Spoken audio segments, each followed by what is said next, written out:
دو issues ہیں. ایک تو آرٹیکل 89 کی انٹرپریٹیشن ہے اور دوسرا ایشو آئیلینڈز کے لیٹر کا ہے. فاضل وزیر صاحب نے خود خط پڑھا, میرے پاس وہ خط موجود نہیں ہے. انہوں نے خود خط پڑھا اور انہوں نے یہ کہا کہ اس خط میں لکھا ہوا ہے کہ subject to terms and conditions. اب subject to terms and conditions کو جب آپ دیکھیں تو آپ کے سامنے یہ بات آتی ہے کہ جو بھی چیز طے ہوگی وہ صوبائی حکومت اور فیڈرل گورنمنٹ کے مابین طے ہوگی.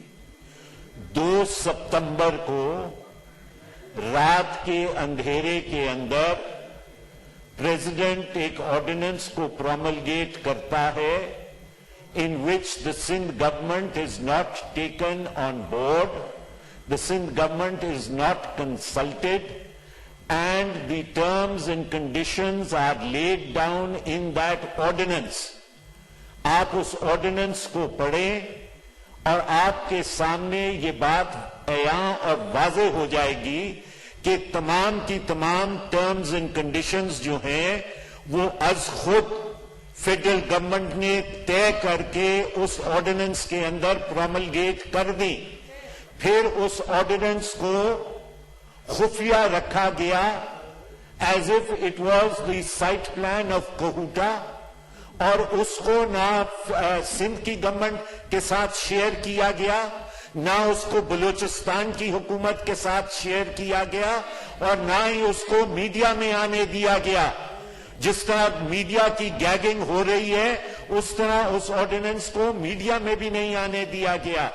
3 تاریخ کو, اکتوبر کی 3 تاریخ کو یہ بات سامنے آتی ہے کہ یہ آرڈیننس کا اجرا ہو چکا ہے اور اس میں ٹرمز اینڈ کنڈیشنز جو ہیں وہ واضح طور پہ دے دی گئی ہیں. اس کے بعد فوری طور پہ سندھ گورنمنٹ کا ریئیکشن آتا ہے اور سندھ کابینہ اپنے اس خط کو, جس کو فاضل وزیر صاحب کوٹ کر رہے ہیں, اپنے اس خط کو واپس وڈرا کر لیتی ہے for the simple reason that the terms and conditions have not been met with. اور ہم نے یہ بات واضح کر دی تھی, اس خط کے اندر بھی یہ بات واضح ہے کہ یہ ملکیت آئیلینڈز کی, یہ ملکیت جو ہے یہ صوبہ سندھ کی ملکیت ہے اور ہم اس ملکیت کو جو ہے وہ دے نہیں رہے. لہذا آرڈیننس کے تحت جو ملکیت ہے وہ وفاق اپنی لے رہا ہے. For the moment I will rest my argument on this. جہاں تک 120 ڈیز بلوچستان کی بھی انہوں نے بات کی سر, جہاں تک انٹرپریٹیشن آف آرٹیکل 89 ہے, 120 ڈیز کا جو پیریڈ ہے جناب chairman, that is for 2 purposes.